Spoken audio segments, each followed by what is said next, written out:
Hi, I'm Bob Brunkow, past president of the San Juan Pilots Association. We're in Friday Harbor today. That's August 4th, 2014. Time changes. And we're sitting in front of a Gypsy Moth 1951 de Havilland Gypsy Moth. And we're in the hangar of Dr. Guyman's. And our guest today is Bill Harrah, who's also a San Juan resident. And Bill's kind enough today to sit down and chat with us a little bit about some of his flying experiences and some of the experience he had in World War II. Thanks for joining us today, Bill. Glad to. Wonderful day out there, isn't it? Yes. You know, being at an airport, we're probably going to have a couple planes go by taking off, making noise. So if they're making a lot of noise, we'll just stop and let them go by and wave to them or something like that. Well, Bill, let's start by where you got started. I understand you just celebrated your 91st birthday? 90th. 90th, okay. And where did you primarily grow up at? I was born in Seattle and lived my whole life there, except for the Navy time in World War II. Well, Seattle and Mercer Island, but it's just a suburb of Seattle. Which high school did you go to? Garfield. Okay. Bill, when you were at Garfield, about what year would that be? Well, I graduated in 42. Okay. So it was 38 to 42. And I was going to go on to UW from there, but inasmuch as the war had started and I knew I was going to be in it, my dad wanted me to work at his store, and while I was waiting to be called up, and then in spring of 43, I started with the Navy called me up, and it was the civil CPT training, civil patrol, I forget. But anyway, it was in Pocatello, Idaho. Oh, yeah. I was there for 2 months, flying Yellow Peril, the Stearman's by chance, or? J3. The Cub, right? I'm sorry. No problem. That's right. But it was a yellow aircraft? Yeah. Piper Cub? Pardon? Piper Cub? The Piper. Yeah. The J3. Yeah. Yeah. I mean, okay. No problem. I'm sorry. My No dad problem. was in CPT as well, and he also flew those. That's kind of handy. Yeah, it was. I was sick. I'd get sick every time I flew, and threw up in the cockpit. And boy, I thought, this is. I'm going to be out on my tail in a hurry. But I finally got through the pain, or not the pain, but the agony of stomach Issues, yeah. And this was in Pocatello? Yes. Huh. Had you done any flying prior to the Navy? As a civilian at all? Just one hop at the San Francisco Fair. Uh-huh. Oh, yeah. So after Pocatello and the J3, what was the next step? Next step was St. Mary's, California, for pre-flight. And that was 3 to 4 months of just athletics half a day and ground school half a day, and you had no fun at all. No, I'm trying to think. St. Mary's, what part of California is that? Northern or southern? It's above Oakland. It was Okay. called the Oakland Hills. And was there an airfield there? No, Oh. no. This was a school, St. Mary's College. Oh, okay. They took over the whole thing. Huh. All the dormitories were, and they made the sports program there, and it was a full-bore course. And were they teaching anything in aviation there, or was all? No, Oh. no, just plain, College curriculum? yes. Uh-huh. When did you get additional flight training to go to serve the country? From St. Mary's, the train, well, it doesn't matter, we took a train to Norman, Oklahoma, where there was a primary field, Navy primary field, where we flew the Stearman day in and day out, and hot, cold. I was there from, well, I remember it was football season, and we got to see a game at Norman, Oklahoma's where Yeah, big football team. Oklahoma Yeah, is. yeah. And that was a big thing. We stayed there through the snow and ice of winter. I remember you're supposed to do one flight, or night flight, and it was a cold. But we'd been issued fleece leather, beautiful. Yeah. And you climbed out there and climbed into the cockpit, of course, open cockpit, Yeah. and flew like we're supposed to, but And this was a Stearman. yeah. I bet it was cold there. Oh, I remember that cold. Where did you go after Norman, Oklahoma? Norman, Oklahoma to Corpus Christi, Texas. Okay. Where we flew the SNJ, the North American Sure, sure. plane, and that was for a long period. What did I say? We were there, and it was in the spring to the middle of summer, doing all the navigation, especially, and shooting out in the Gulf, and just the whole program of learning how to fly. So you were flying SNJs, Yes, and were you learning to do bombing with those? a little bit of bombing out in the Gulf? off the in the water. Yeah, sure. And then did you end up going overseas after that? No. Then I went to Melbourne, Florida. And that's where I got on the F6. Okay. And we flew there for 3 to 4 months. And it was thorough. It was a lot of field carrier landing and gunnery. And got through there, and then it was in November. From there to Chicago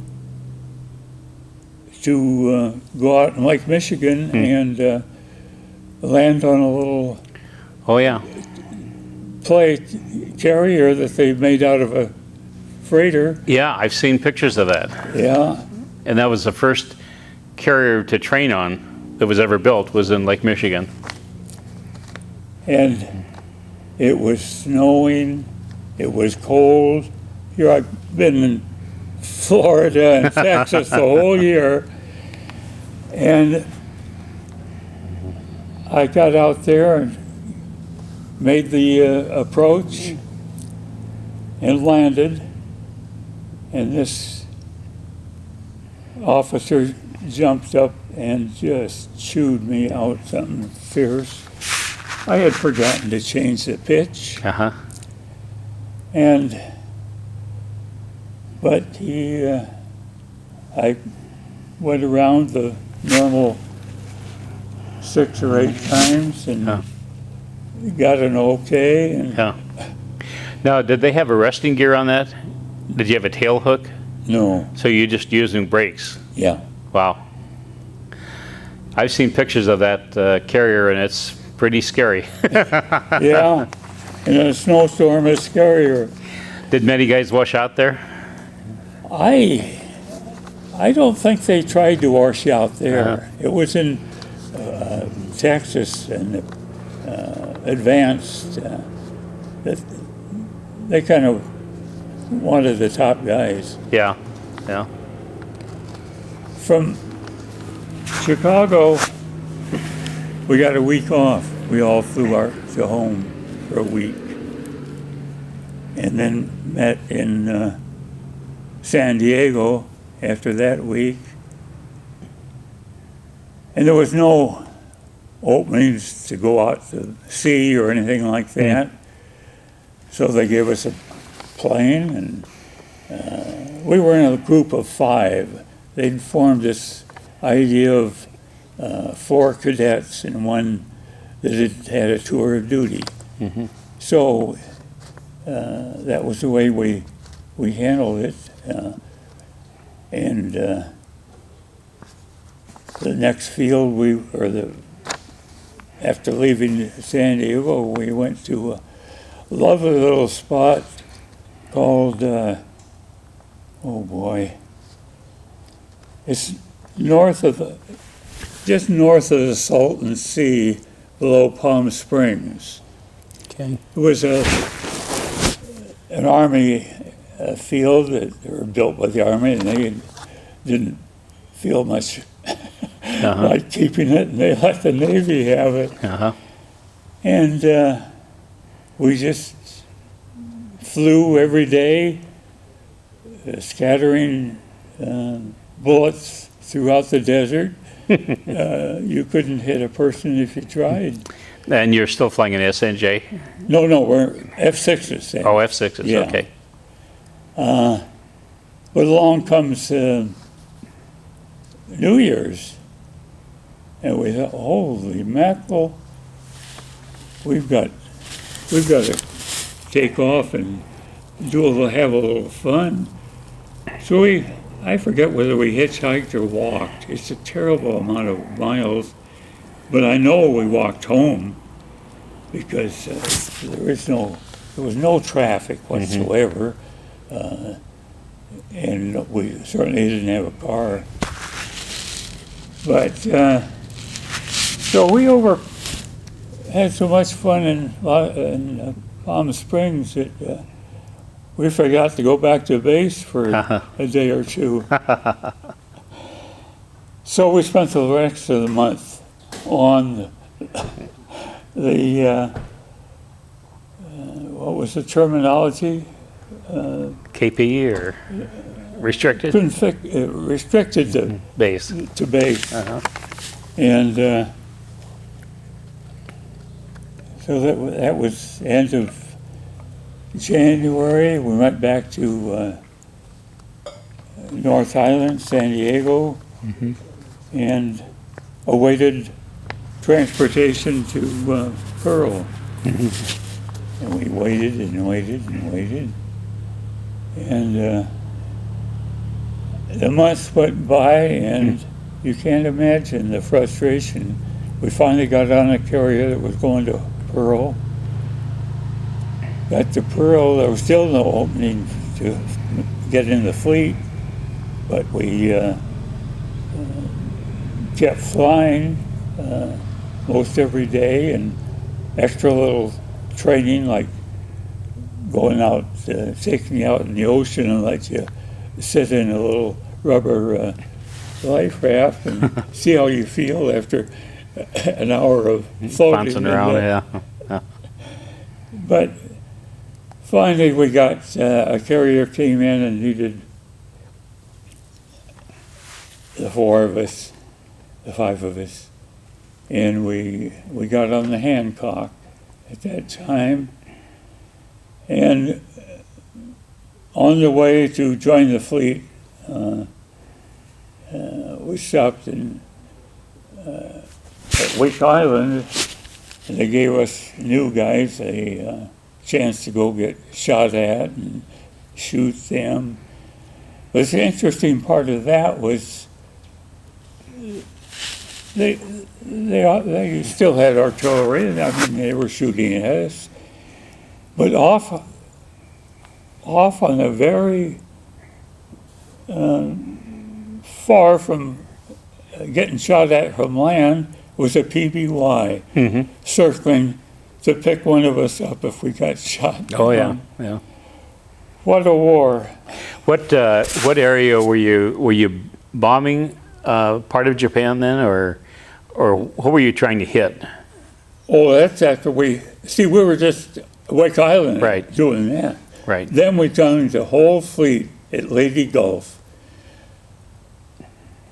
You never saw so many warships in all your life. Uh-huh.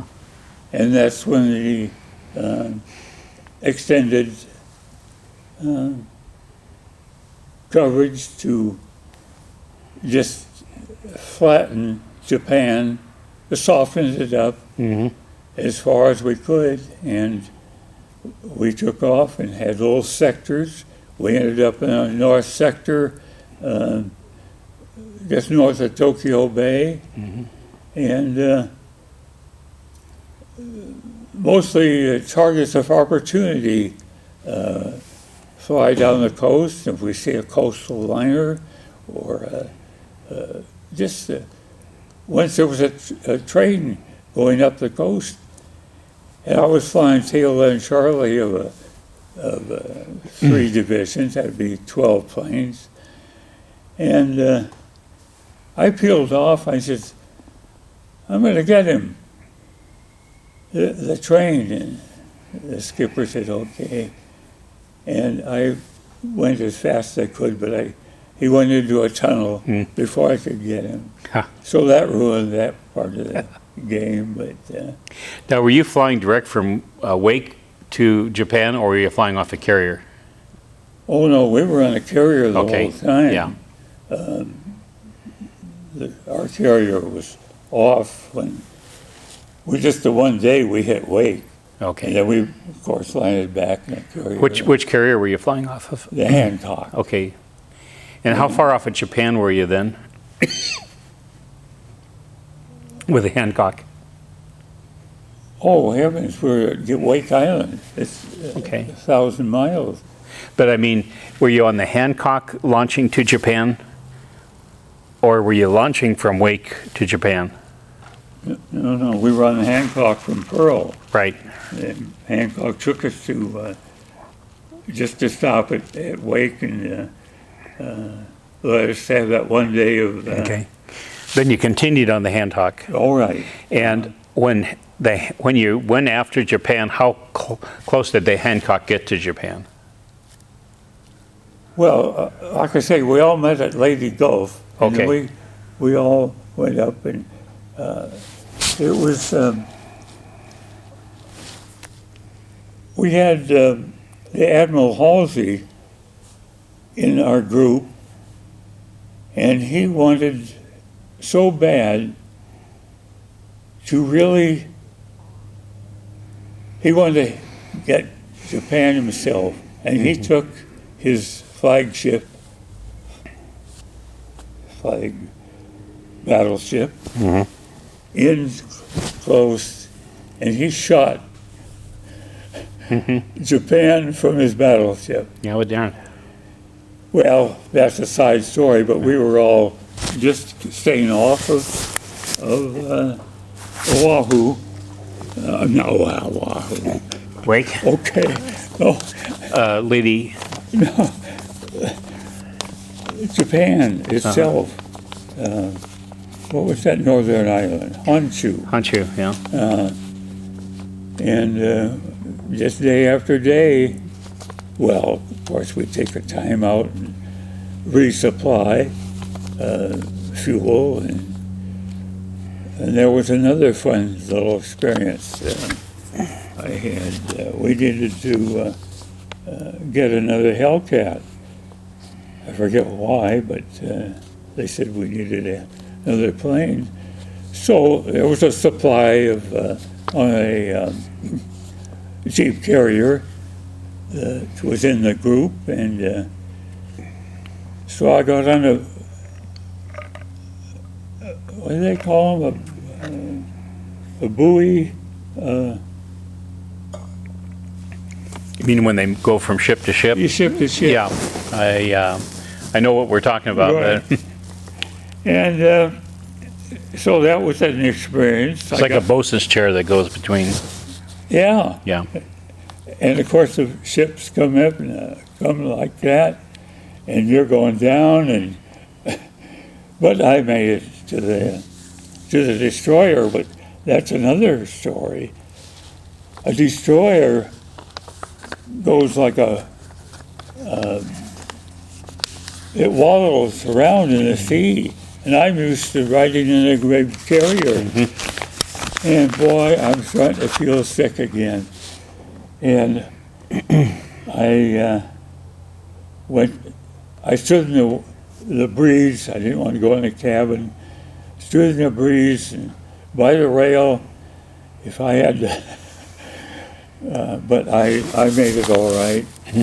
Then another breeches boy getting on. Breeches Boy, that's the name of it. Yeah, onto the Jeep carrier, picked up a new plane, and off we go, and back to the Hancock. Did you end up flying the Hellcat at all, or Pardon? did you fly the Hellcat? All the time, Oh, you did. Okay. the whole time. The Hellcat. Okay. Yeah. And the Hellcat was an F6. Right. Yeah. Okay. And now, was that both bombing capable as well as fighting capable? We carried, besides the 50 caliber machine guns, a rack of 6 rockets, and sometimes a bomb in the center. So we could do a lot of damage, but boy, we checked fields, of course, flying fields, and strafed them, but there was they had no gasoline, and you couldn't set them on fire. It was kind of fruitful. Yeah. Fruitless. Yeah. Fruitless. Did you do any work in southern Japan, or was it all in Tokyo and north?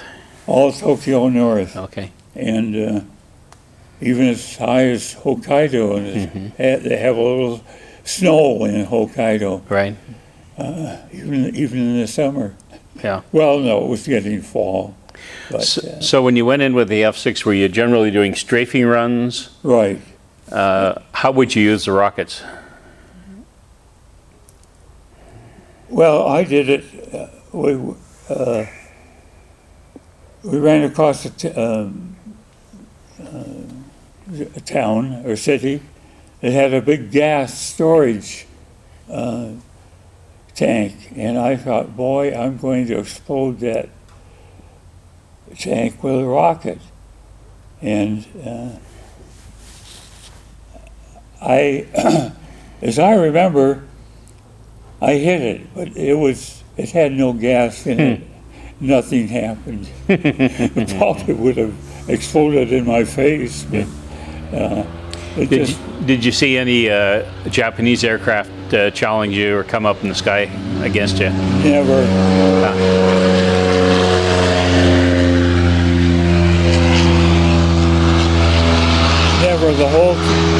Never the whole time did a flying Japanese plane. Yeah. Although we'd get reports of planes, and the ship was always on the alert. But none came close to us. Okay, good. So I heard that maybe you dropped some leaflets over there later in the war. Can you tell us about that? Well, after the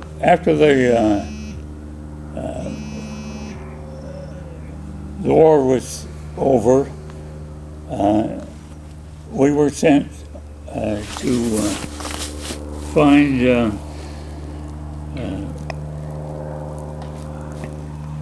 am I trying to say, camps, POW camps. POW camps. And I thought, well, I'll just put a little personal touch on it. And I wrote notes saying who I was and where I was from, and keep calm, help is coming, and slipped this into, half a dozen packages of cigarettes. And we found one, and I really went too extreme. I went too low, but I wanted to get them in the compound. So they got the cigarettes and the note, and they did get them. And when I came out of the, looked ahead after doing that, here was this great big hill facing me, and boy, I put on the power. I thought, I'm not going to end the war this way, crashing in a POW camp, and I made it out. But that was a leads up to a fantastic story. I got over 40 letters from POW. After they got home, they answered because I left my home address on that. So that was pretty that nice. was the war. Have you kept the letters? No, I started school immediately. I got out of the war in November 1, and the school had already started, so I enrolled right away, and I kept looking at those letters and I'm saying, I've got to answer them. And then I had this schoolwork to do, and I'm ashamed to say that I never answered them. Yeah, okay. Now, when did you come back stateside?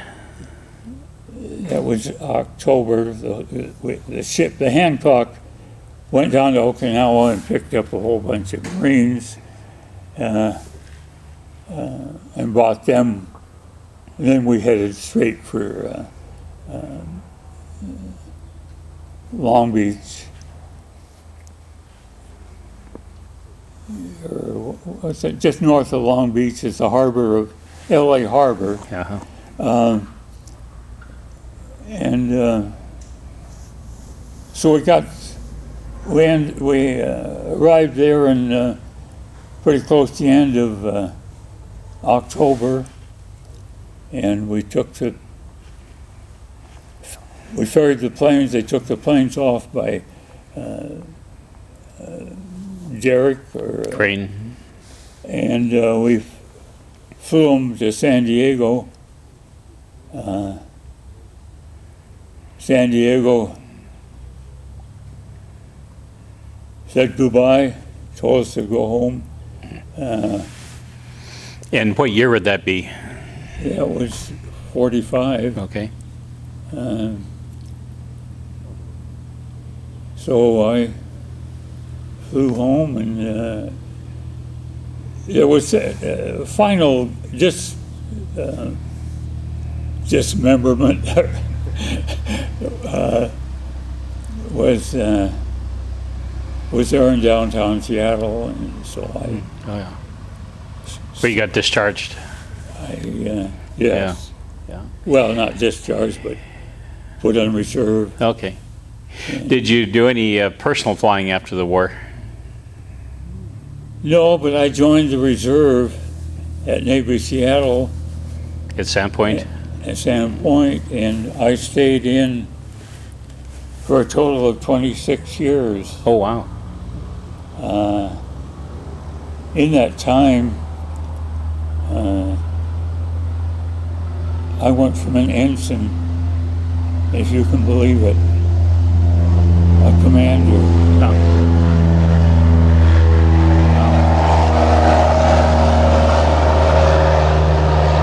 Were you doing any flying at Sandpoint? Every once a month, 1 weekend a month, And what Flying. what aircraft were you flying there? anything they gave us. Huh. We had Hellcats, we had Bearcats. They gave the Bearcats to the French to lose in Vietnam. We had Sky Raiders, the bombers. Have you flown the Sky Raider? Not before. We flew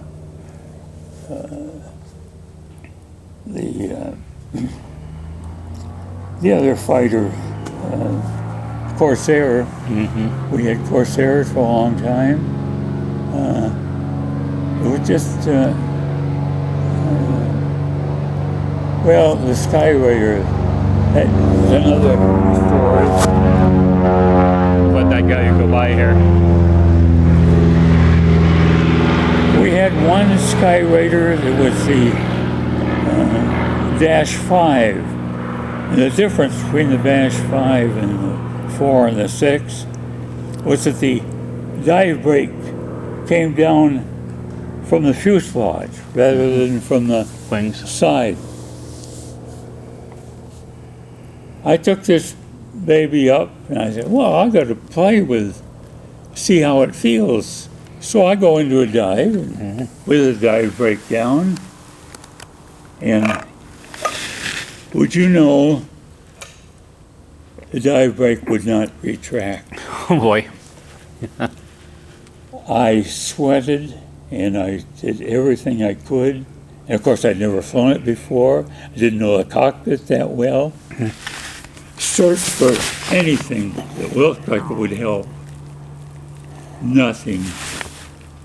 So I had to call, and we were operating out of this beautiful new Navy field in San Diego. It was quite a ways north of town. It was, it had a huge runway for all the jets. And I radioed and said, I'm coming in with a dive brake down. And they told me to circle for a while, and they thought about it and tried to get expert help on somebody who knew that airplane, but nothing. So I got the okay to come in, and of course they brought out all the fire engines and crash trucks. And of course I had this huge runway so I just floated in and wore down the dive brake as I rolled out, leaving, of course, that closed the field for the jets because I left all this Stuff on the field. aluminum scrap. But, well, that was just a little aside of a weekend warrior. Yeah. What year did you retire from the Guard? Or from the Reserve? Or about Let's see. 27 years, so it'd be 40. 64 or something.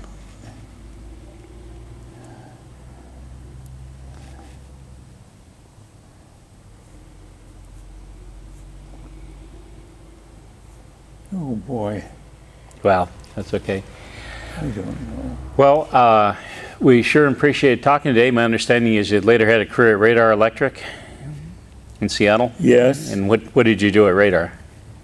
I was just a salesperson. Okay. Just serving the people who needed electronic parts Yeah, and electric. I know Radar well, so. Yes. Oh, And- you do? Oh, yeah. Oh. Yeah, I've been a customer there many years. So what brought you to San Juan Island? We had purchased, wife and I and 2 kids, purchased a 21-foot bellboy, which slept 4. two kids in the V bunks, and the wife and I in the chairs that Folded make a- down, yeah. And we sailed. I mean, took it out and went to the San Juans and South Sound. We covered the Sound every day we could. I mean, just weekends and vacation. And we got to the San Juans, and boy, we thought this was great. And finally ended up there in Fish Creek, there at